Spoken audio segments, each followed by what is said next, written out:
So I want to start by saying accessibility means different things in different contexts. And as a brand, well, strategic brand designer, I want to be clear, I'm talking about creating a brand identity and communications that anyone can understand. So, you know, a universal experience for people to interact. In other words, just making sure things are fit for purpose. And really, it's a back to basics check on some design principles. I haven't said about disability, but that plays a part and is categorized in different ways. But when considering accessibility, you know, visual, hearing and cognitive disabilities are those that are most relevant. And then there's sustainability.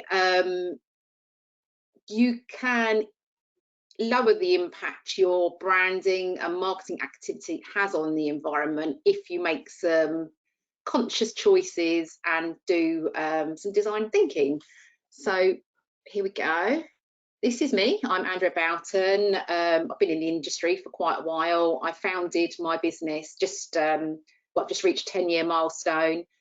My expertise spans branding, print and digital design, and I've always been aware of accessibility in the design process, but it's something I've really appreciated the importance of more and more over the last year or two as I've been learning more about it, basically. And I'm dedicated to making good design more accessible, empowering purpose-led brands, because, you know, branding design is a great tool for communicating. So this is why it matters. It's estimated that 15% of the UK population is neurodivergent. 1 in every 25 people is visually impaired. 1 in 10 has dyslexia, and actually 80% of disabilities are invisible. And on top of that, we've got an ageing population. That means by 2050, we'll have over 20 million people in the 65 plus age bracket, including me, unfortunately, and that's from 12 million today, which, you know, also brings additional needs. And I think accessibility isn't something that naturally crosses everyone's mind, especially if disability isn't part of your life. But it's something that we need to think about. The fact is, there are a lot of people that it's easy to alienate without even realising if your brand isn't inclusive. You know, access needs, kind of, as the list I've just kind of called out, is very varied, and you're not going to get it right for everyone. You know, I know I don't, but making a small start makes, you know, a massive difference. And then obviously there's the climate crisis. Human activity is causing climate change, and the government's aim is that all UK emissions are to reach net zero by 2050. So there's a big buzz around that. I'm actually on my own net zero journey. I'm on a programme and I'm learning how small changes made collectively can have a really big impact. So I think the moral kind of argument for accessibility and sustainability is pretty cut and dry. So I'm going to, you know, show some ways and, you know, just show how things can be a bit more accessible. So first of all, I don't know if anyone saw this news story recently, but basically there are new rules that are going to be adopted by 6 nations, meaning Wales and Ireland won't be able to play each other wearing their traditional plain red and green shirts anymore. And that is because new rules are coming in to help colourblind supporters. Colourblindness is a particular issue for men, 1 in 12, while 1 in 200 women are also affected, and this red-green combination is a particular issue. So kind of to show that in context, here we go. This is how that kit will look to people with different types of colour blindness, and this mainstream story shows how seriously, you know, accessibility is being taken. So from now on, all 6 nations participants will be told to avoid kit clashes that could negatively impact spectators with colour blindness.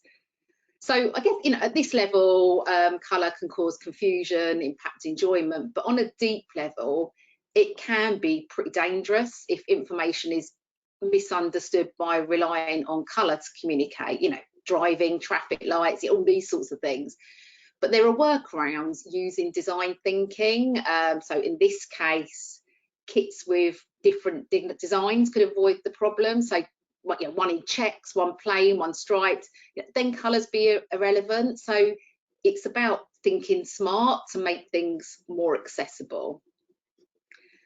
And then environment, you know, the fact is the internet has a bigger carbon footprint than the commercial airline industry. And that is because of the data processing and storage it takes to facilitate that, to power it. So, you know, electricity consumption to run the servers, water consumption to cool them, lifetime of the equipment. This statistic is a few years old. There is a bit of a lack of transparency around this, and it's a bit debated, but, you know, whether you like it or not, it is a problem, and the impact of digital isn't talked about as much as things like travel and manufacturing. But the growing use and move to digital really is an increasing concern. You know, we're pushed to spend more time online. You know, digital marketing channels, video first content, you know, massive growth of AI, chat GPT. So everything is about more. And there's another stat, something like if everyone in the UK sent one less email per day, CO2 emissions would reduce by the equivalent of over 80,000 flights from London to Madrid. So it just kind of puts it in context. This can be improved through renewable energy, but also, you know, we can do some smart design thinking when we create communications. We can do things in a way that's going to have less of an impact on the environment. You know, consider who you're communicating, what you're trying to communicate, you know, think about the value behind it. There's been a dramatic move away from printing in terms of comms and marketing. It's where I started out, but it's not that clear cut. I think if you're doing stuff online, it is having an impact, so you need to think about it. So how does this translate to brand identity and creating marketing communications? I think we need to look at the kind of strategic brand development process, and this is how I work. I work things through 3 different filters. So first of all, I like to make sure that everything is, you know, I create is genuine, represents your business or organisation in an authentic way to convey your brand, you know, personality.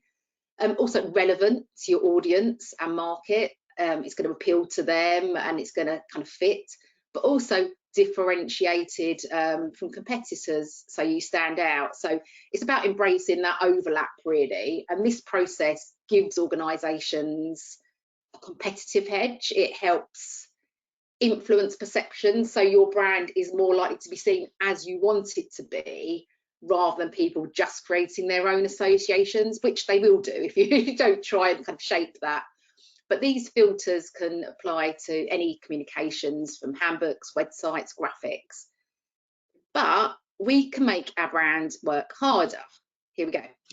I've put my stake in the ground.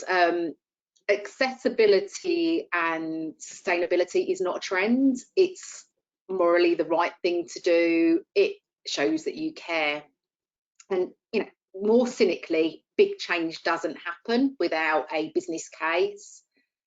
So going back to some stats again, according to the World Health Organization, over 1 billion people across the world have impairment, and that's a lot of people. And it equates to an estimated spending power of some $1.6 trillion. And, you know, as a business, that means there's a real commercial opportunity to widen your reach. You know, access more people, you know, there's spending power there if people can access what you're doing. And as for environment, another recent study, 88% of consumers worldwide want brands to help them to be more environmentally friendly.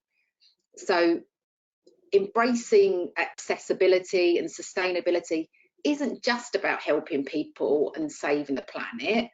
although clearly, you know, that's a good enough why, it's also a good business move. It's a smart way to meet consumer demand and drive growth. And also the other thing to think about is kind of regulation, compliance.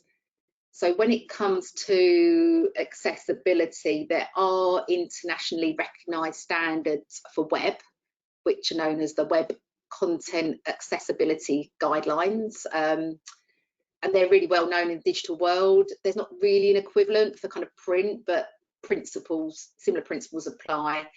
And these standards have been required for public sector for a while, and they're also a priority for charities. You know, for other smaller organisations, SMEs, they're not necessarily enforced, but this may well change. You know, if you think about things like GDPR, so there's a real opportunity to kind of get ahead of the game, put yourself at the forefront of positive change. So with all that in mind, I've kind of concentrated on 5 things that you can review. So you've got a few takeaways, things that you can do to make your brand a little bit more accessible and sustainable. First of all, there's colour. Colour is, when it comes to brand, one of the biggest brand identifiers, and usually brand colours are chosen for things like colour psychology and the personality that they convey. But also, colours is one of the things that you can tweak to make your brand more accessible really easy. So first of all, I'm going to show you. This is one of my pet hates. I see it so often, and it's low contrast. So I don't find that particularly easy to read. Imagine how it feels for visual impairments. And I've got a few different scenarios here. You know, swap it around, but they're, you know, light colours paired together, darker, brighter colours paired together, still becoming quite hard to read. And this is going back to the rugby shirt scenario, that kind of red, pink, green scenario as well. All you need to do is increase contrast, and you know, as you can see, it's so much easier to read things. People do tend to create for their own eyes, so obviously if it's not consideration for you, you know, you might be able to read it, but can other people? So a really quick, easy test is to do a bit of a squint test. That's a good indicator, but you can actually check properly, because there are lots of contrast checkers available online for digital. So all it is kind of, I can provide links for these actually afterwards, but you plug in your brand colours and it plugs it through this checker, and it comes up with basically whether you've passed or failed. So these are the pass and fails are in relation to the web accessibility guidelines I mentioned earlier. I mean, even this colour, this quite a high contrast, but it fails on the very highest standard, which is for smaller text. But larger text is absolutely fine. So again, you can have colours, but having some rules for where and how you use them as well. And I've mentioned colour blindness. There are similar checks available for colour blindness, you know, simulation as well, that you can check that your colours are significantly different where you're trying to convey something, or just being mindful of that and kind of don't rely on colour alone to communicate information, like in graphs. Maybe use dashed lines as well as different colours for type, you know, increase boldness and size. Just don't rely on colour alone. So I've got an example here. This is really to show that, you know, it's how you use colour. It doesn't mean it has to be dull, black and white, anything, but it's about the contrast. It's about how you use it. So this is just kind of a little snippet from some brand guidelines for a rebrand I did for a charity. And it's really bright and vibrant, but actually they only ever use 3 different background colours. There's a couple of different text colours which will, you know, have been checked for different, you know, to make sure what pairings work. And you've got some other brighter colours, but they're never used for text. They're used for graphics and bits and pieces like that. So you can limit colours. Too many creates confusion and quite hard to use. You have to kind of have an organised system. So in practice, this is just a postcard for this, but the text is really simple, but you can add some pops of colour through images and graphics. It doesn't have to be boring. So that is colour.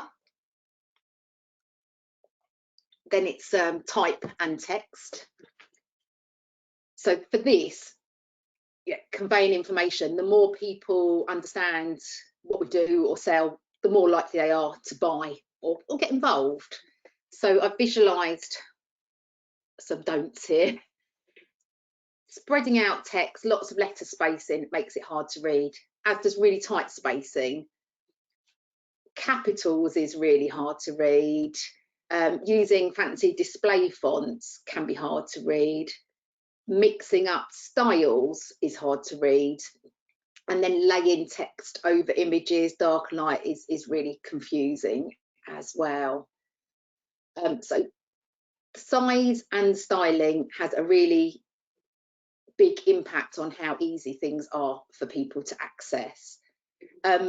In terms of typeface to choose, sans serif typeface, which doesn't have the little end bits on it, are generally considered easier to read.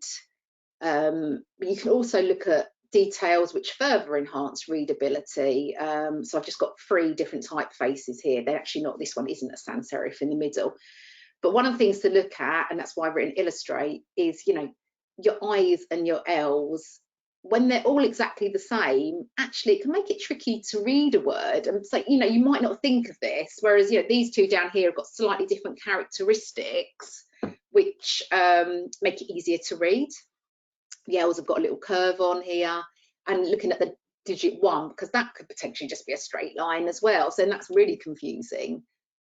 Other things that you can look at when looking at typography is mirroring. So when there's some slightly different characteristics, mainly on this middle one here actually, it can be easier for people to differentiate between letters, you know, the capital letters as well, you know, things like the distance, the opening of the C compared to an O. So they're all little things to think about if you want to make sure your text is easier to read. But, you know, that's about practicality. That doesn't mean you can't have fun with fonts. When their purpose is kind of decorative, not to convey key information, a few words in script like here or caps is okay. It's just, you know, it's the volume of text and thinking about where it's used. So last of all, we'll talk about text. You know, brand voice is a huge thing.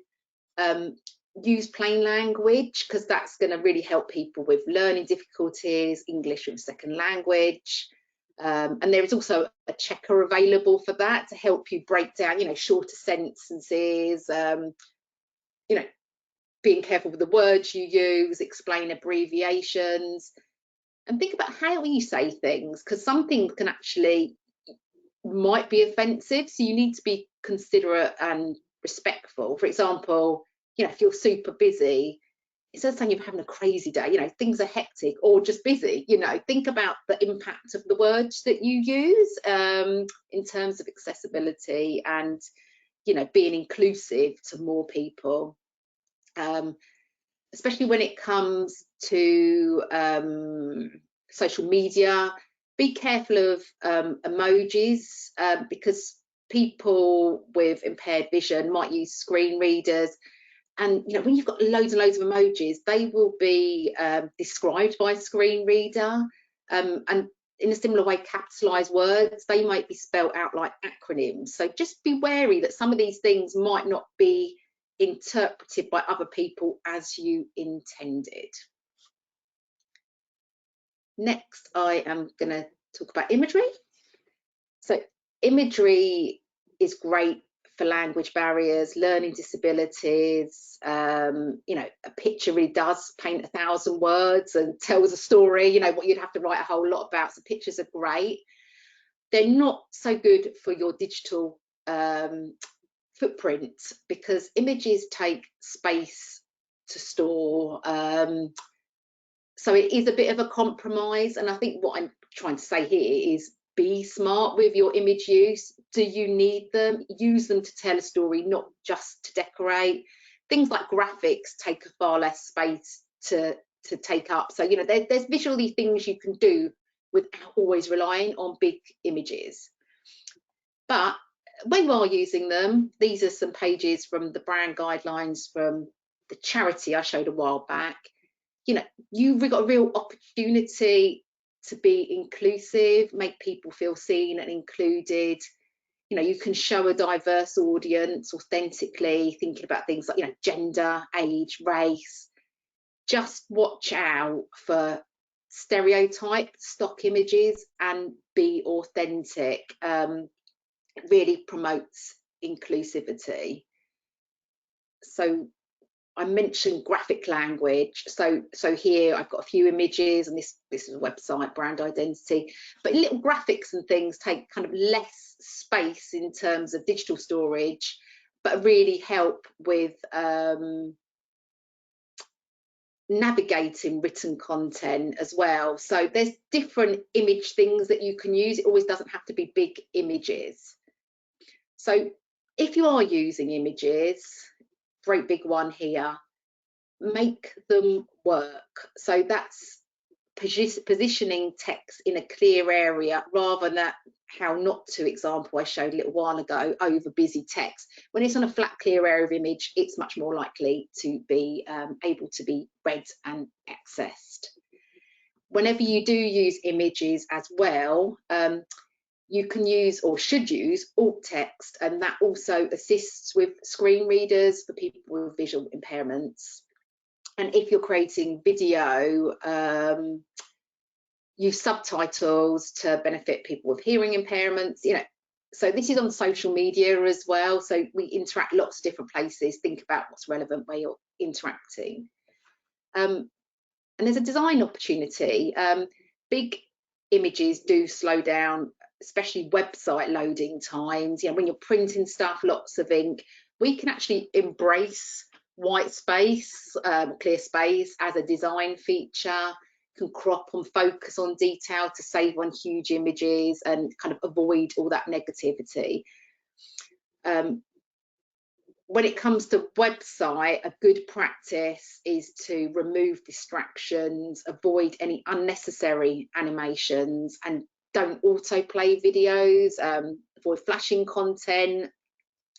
And all of that will help with the carbon footprint as well as accessibility for people with neurodivergent needs. So yeah, it's thinking about what you're creating and what you're going to use, what's best for your audience. Number 4, design and layout. It can be tempting to be really clever or showy with design, but remember, when it comes down to it, design and layout has got a job to do, and that is to communicate. So simple is best. So again, this is a really basic example of something that is not laid out well in a readable way. You've got not a very clear structure, scale or hierarchy. You know, all the types are a similar weight, similar size. Capitals here, which again are quite hard to follow. They're fine for probably, you know, 5 or 6 words, but as soon as it gets beyond that, it gets harder to follow. The text is centered here again, so there's not that clear start point at the left-hand side, which is easier to follow. It's a big block of text, and it's also a really wide column width, which is hard to read, much harder to follow, as opposed to something like this, same content. Make text 12 points or bigger, does depend a little bit on the typeface because they're all different. Align text left, set it in sentence case with just the first letter of each sentence capitalized or heading. Structure the headings clearly using type, weight and scale to create a hierarchy, and watch those line lengths so you can limit the column width to make it more readable. So again, when it comes to creating your brand from scratch, this is a page for some brand guidelines. You know, set up a typographic system and hierarchy, and that just makes everything easier to create and consistent. So for this typographic system, just kind of showing it in action here, some report covers, a flyer, some roller banners, but that consistency of use of typography across different layouts and different communications just makes it, you know, only increases brand awareness. It makes it easier for people to kind of access the communications. So last thing, one size doesn't fit all. I haven't got anything visual to show you here, but really, so that there are very different practices for print communications and digital communications, and you've got to think about practicality to be reach most people, you know, lower your impact. So for example, if you've got something with lots of text on, you know, reports, long documents, long websites, they're going to be easier to read on a light background. So think practical. But whereas something with minimal text, you know, you've got really opportunity to pack a bit more of a punch with a coloured background, so posters and social graphics. Again, lots of companies have downloads that want printed. In that case, don't design them with a colour background, because that's really not practical. I recently kind of bought an online revision workbook book for my daughter, who is doing her GCSEs. It's totally impractical because you can't even write on it, but also how much ink did it take to try and print it out? So you can make print friendly versions of things or accessible versions, something to consider. And then as a designer, one of the things we always talk about is white space.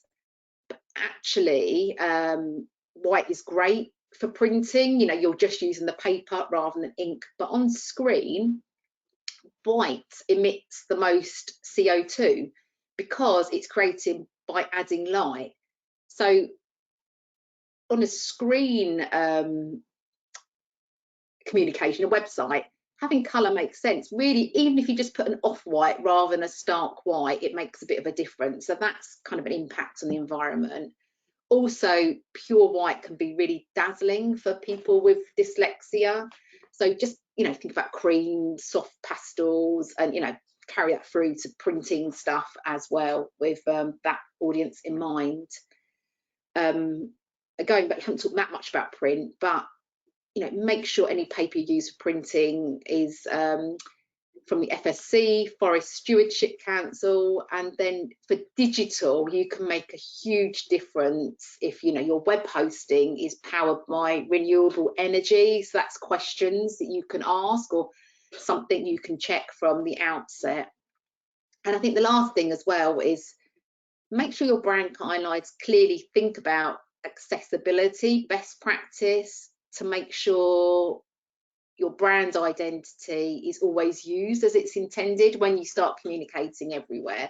So it might be time to go back and have a check-in if it's been a while since, you know, you've had brand guideline, you know, have a think about that side of things as well.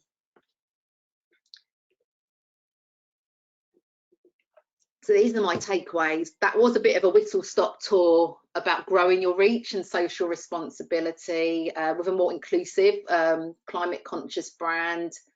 Hopefully, I've kind of introduced how some simple tweaks and design thinking can make, you know, a big difference. Because when it comes down to it, you know, designing with different people's needs in mind makes your content more available to more people. And there's an opportunity to use design to lower your footprint as well. Ideally, you want to make all this a consideration from the get-go, but you know, it's not too late to go back and check in, make an adjustment. So last thing, just want to say, really, I don't want you to think about accessibility and sustainability as constraints on design. It's really an enhancement. They ensure our brand touch points fulfill their purpose to effectively communicate with a diverse audience, and this approach really makes commercial sense. So it's just about practicality, prioritising clarity, usability, and making the right impact. It's not about ticking boxes. We can really empower people and be more inclusive, and create meaningful collections. Make meaningful connections with our audience. And of course, if we can be more mindful of our impact on the planet, that is a double win. So what will you do first? That's the end of my talk today. Would love to